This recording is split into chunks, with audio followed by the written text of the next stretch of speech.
안녕하세요. 엉클조 아카데미 조경만 원장입니다. 자, 엉클조의 돈던. 오늘 시간에는 5060 인생계, 그 중에 첫 번째, 퇴직 후 건강보험 어떻게라는 주제를 가지고 여러분들과 함께 이야기를 나누는 시간을 갖도록 하겠습니다.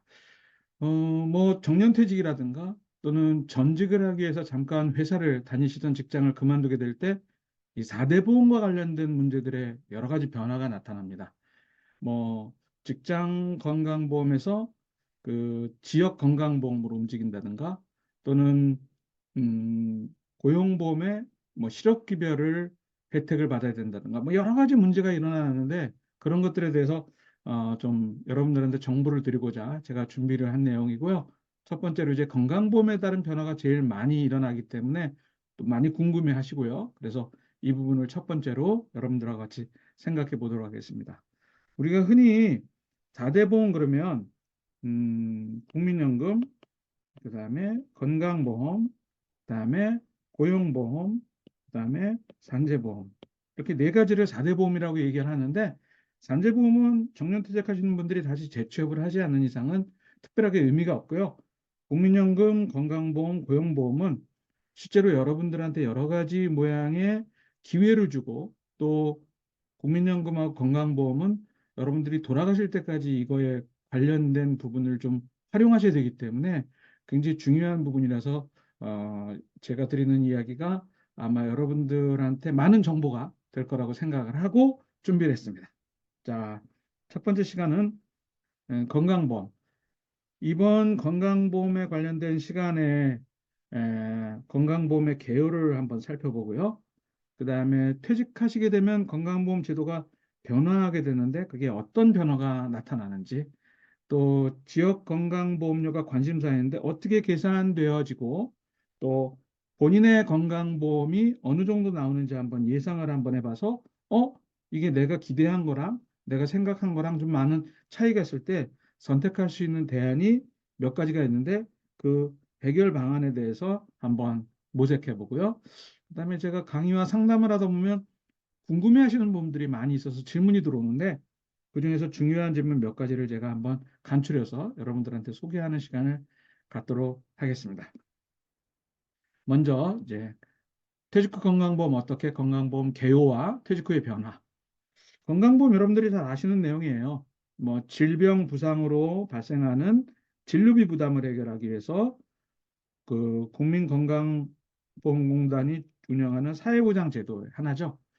뭐 사실 대한민국의 건강보험 제도는 미국의 전 오바마 대통령까지도 굉장히 부러워할 정도로 음, 그 탐을 내는 제도인데 뭐 전 국민이 건강보험 의무 가입입니다.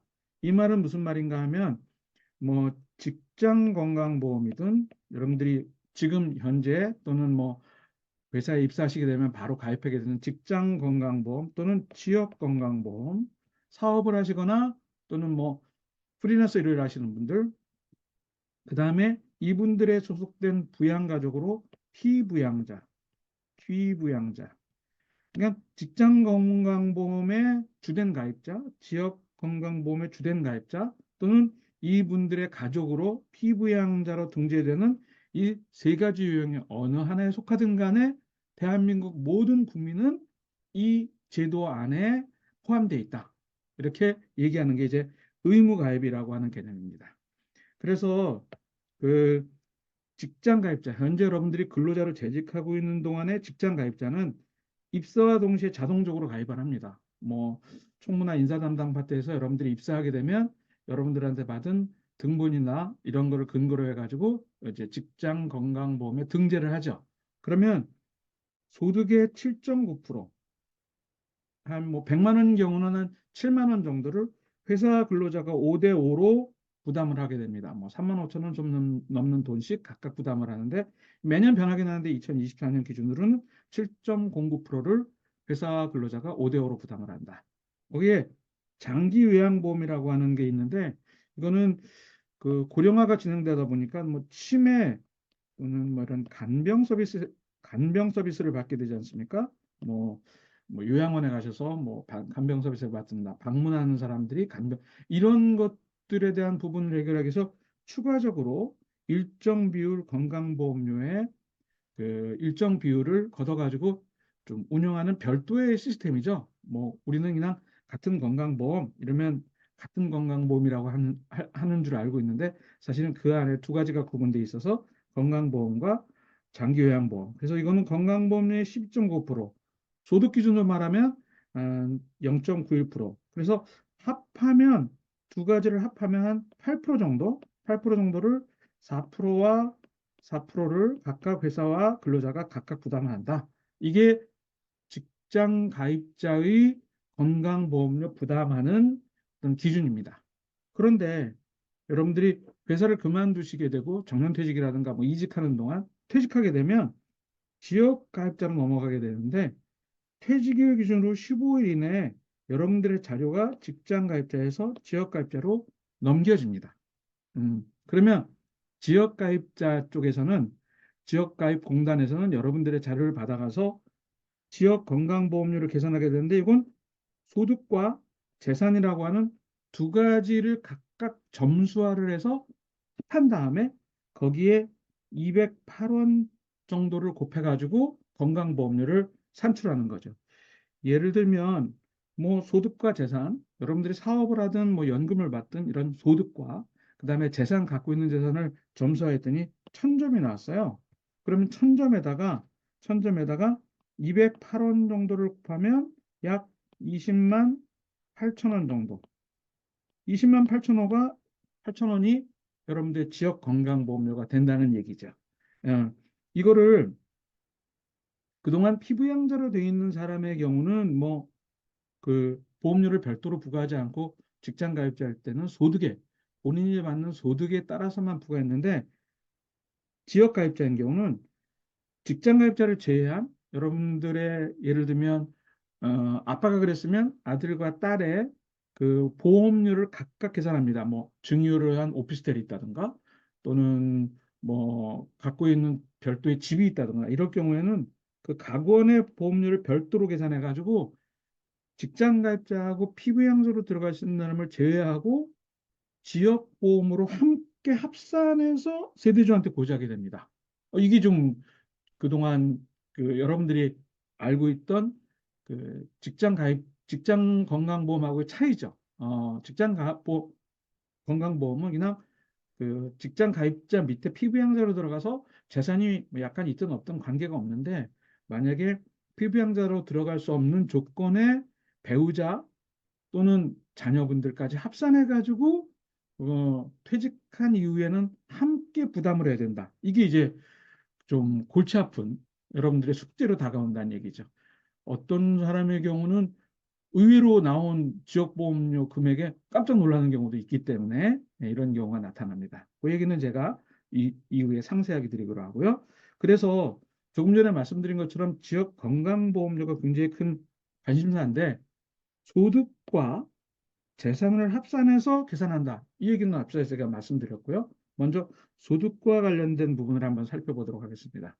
소득은 상한선과 하한선이 있는데 하한선은 연소득 336만 원, 연소득 336만 원이니까 뭐 한 달에 한 28만 원? 월에 28만 원 이하. 잠깐만요. 여기서 소득은 내가 벌고 있는 총 금액이 아니고요. 사업자 같은 경우는 매출에서 비용을 뺀 거니까 순이익의 개념이죠.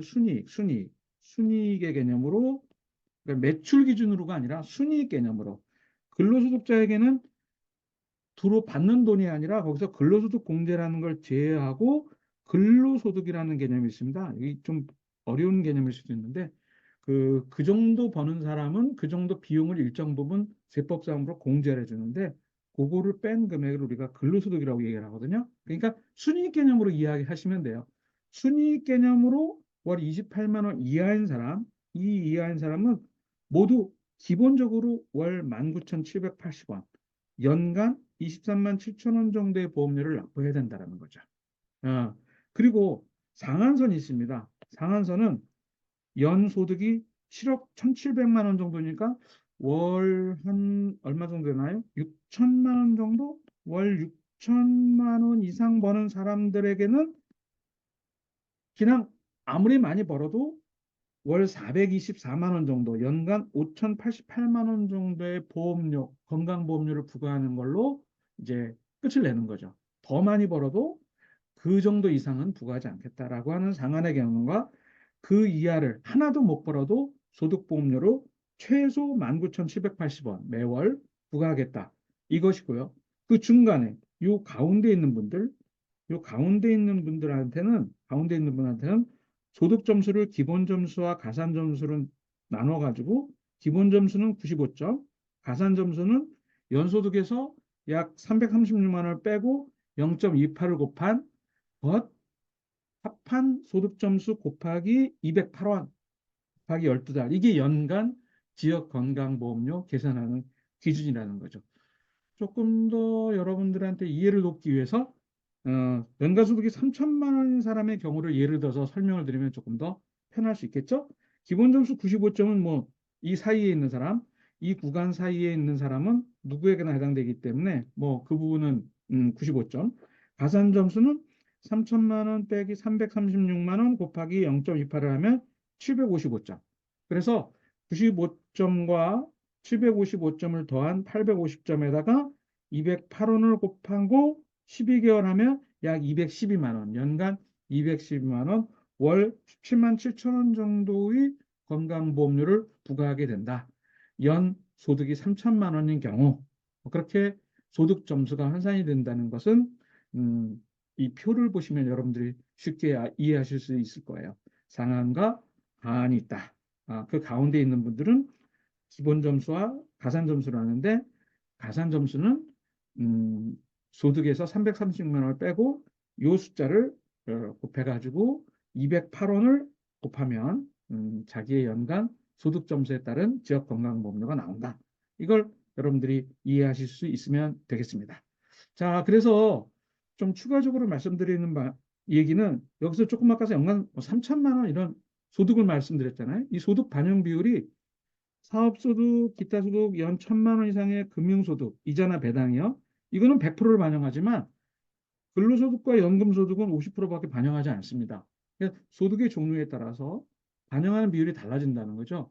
근로소득하고 연금소득은 사실 굉장히 투명하잖아요. 이게 그 근로 지급하거나 뭐 지급받거나 이런 것들이 굉장히 객관적으로 드러나기 때문에 투명하기 때문에 아마 제가 보기에는 50%만 반영해 주자. 그리고 사업소득, 기타소득 연 1,000만 원 이상의 금융소득 이런 것들은 조금 그 어떻게 하느냐에 따라서 조금 드러나지 않을 수도 있고 드러나게 할 수도 있고 그러니까 배당되지 않게 만들 수 있는 방법이 좀 다양하게 존재하기 때문에 그거는 드러나는 것에 대해서 100% 반영하자. 뭐 이렇게 아마 그 반영하는 취지가 있는 것 같습니다.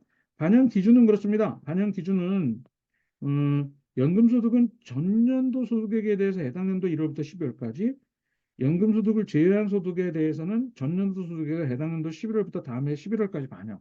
이게 조금 어려운 말인데요. 예를 들어서 2023년도에 연금소득이 뭐 2천만 원이 발생했습니다. 이거는 전년도 소득에 비해서 2024년도에 이걸 다 반영한다는 얘기죠. 2024년도에 반영한다는 얘기인데, 어, 그 연금소득을 제외한 부분은 연금소득은 1월부터 12월까지 이걸 반영한다는 건데 연금소득을 제외한 소득은 요 2023년도에 나타난 요 소득 물론 이거는 2022년도에 번 겁니다. 2022년도. 왜 그러냐면 2022년도 종합소득을 신고를 2023년 5월 달에 이렇게 하기 때문에 그 해에 연금소득을 제외한 부분은 11월부터 그 다음에 10월까지 이렇게 한참 뒤늦게 반영하는 그렇게 반영 기준이 조금 현재 받는 소득하고 반영하는 시점하고 차이가 굉장히 많이 난다는 거죠. 이게 좀 어려울 수 있는데 여하튼 요것에 따라서 이런 부분이 나타날 수 있습니다. 나 지금 받는 거는 100만 원밖에 안 받는데 100만 원밖에 안 받는데 왜 소득이 200만 원으로 반영되지? 이거는 200만 원이 그 전년도 소득으로 잡혔기 때문에 200만 원을 반영하는 거기 때문에 지금 국민연금공단에 건강보험공단에 가셔가지고 나 실질소득하고 차이가 있으니까 보험료를 조정해 주세요라고 신청할 수 있는 여지가 있다라는 거죠. 그게 바로 건강보험료 소득조정 신청이라고 하는 제도입니다. 이런 반영 기준의 시점의 차이가 있기 때문에 즉시 내가 벌고 있는 소득을 즉시 반영하는 게 아니기 때문에 현재 받고 있는 소득하고 차이가 있으면 그것을 가서 반영해 달라라고 얘기를 하면 반영해 주기 때문에 보험료 조정 신청 제도를 활용하시는 것도 여러분들이 기억하시면 좋겠다라는 거고, 또 알아두셔야 될 게 연금소득이라고 하는 부분은요. 공적연금, 국민연금, 공무원연금, 사학연금, 군인연금 이런 것들은 해당되지만 사적연금은 현재 제외되고 있습니다. 그러니까 퇴직연금하고 개인연금은 이 연금소득이 잡히지 않는다는 거죠. 여기 앞에서 말씀드린 이 연금소득이라고 하는 부분에 퇴직연금과 개인연금은 해당되지 않고요. 해당되지 않고 국민연금만 물론 다른 공무원연금, 사학연금, 군인연금 이런 직영연금도 해당되지만 퇴직연금과 개인연금은 해당이 안 되는데 현재 이것도 반영하냐라고 하는 논의가 진행되고 있는 것을 기억하시면 될 겁니다. 자, 건강보험료, 지역건강보험료는 소득과 재산에 따라서 부과되는데 소득을 에 따라서 부과하는 기준은 앞에 뭐 어떻게 된다. 그다음에 그 연금소득이나 이런 소득의 종류에 따라서 시점과 그다음에 소득의 종류에 따라서 이런 차이가 있다. 제가 말씀을 드렸습니다. 다음 시간에는 재산과 관련된 재산 점수에 대한 부분을 살펴보는 걸로 하겠습니다.